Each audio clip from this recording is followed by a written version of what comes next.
I'm showing you the newly released Toyota Corolla Cross Atmos two-wheel drive hybrid. And it's not just the fuel economy that's good.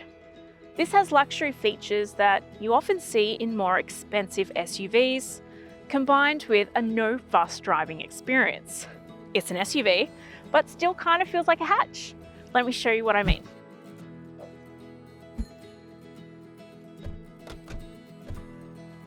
There are a few models to choose from, and our model sits almost at the top of the range and will cost you around $46,000 before on-road costs, which is fairly competitive for a hybrid SUV, and you do get some nice features for your cash.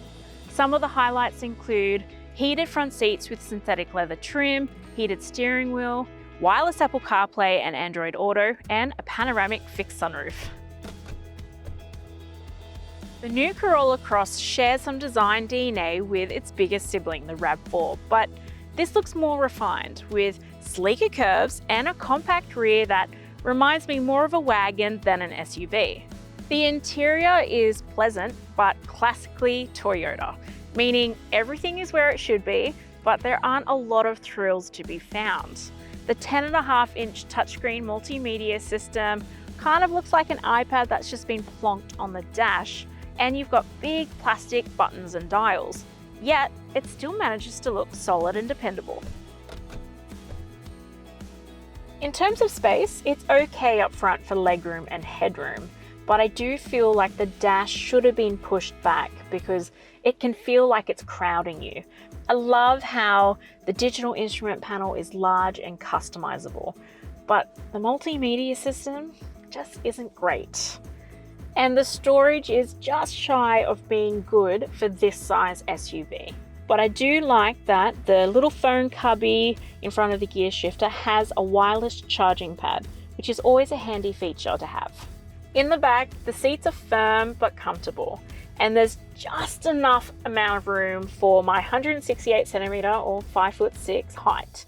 Now the amenities back here aren't too basic. You've got directional air vents, USB ports, cup holders, and a lovely cup holder featured in the door handle, which was a real favorite with my son.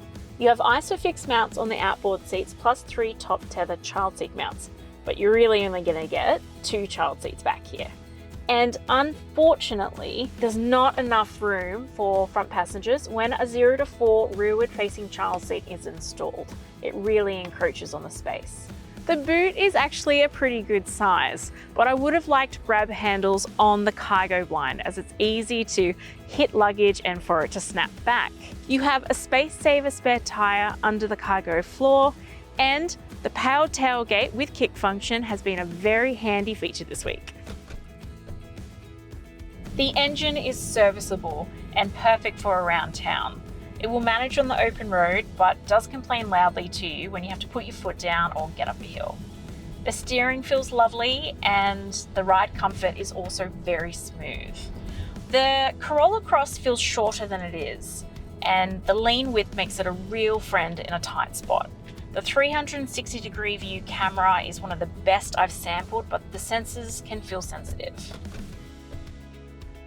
The official combined fuel cycle is 4.3 litres per 100 kilometres, and I achieved 4.6 litres after driving it pretty hard this week. I think the fuel efficiency more than makes up for the lackluster performance. The Corolla Cross has some safety features you expect, like AEB with pedestrian, cyclist and junction turning detection, blind spot monitoring and rear cross traffic alert.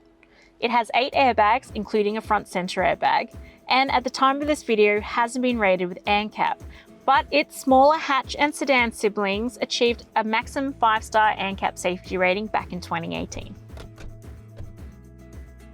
This comes with Toyota's standard 5-year unlimited kilometer warranty, as well as 10 years unlimited kilometer warranty on the electric battery. It has 5 years cap price servicing, and services are just $230, which is very competitive for this class.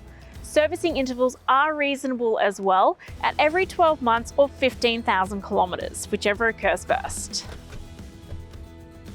The Toyota Corolla Cross Atmos two-wheel drive hybrid offers flexibility with the added space, but handles like a much smaller car, making it a good choice for families who are looking for something that doesn't take too much brain power to use. I like the luxury features, even if the packaging is a little bit boring, but I would have preferred a gutsier performance on the open road, so I give this a 7.5 out of 10. My son loved his cup holder and the sunroof, but did miss out on having that good view this week, so he gives it a 7 out of 10. If you're after more details, check out the full review at the CarsGuide site. The link will be in the description, and I'll see you next week.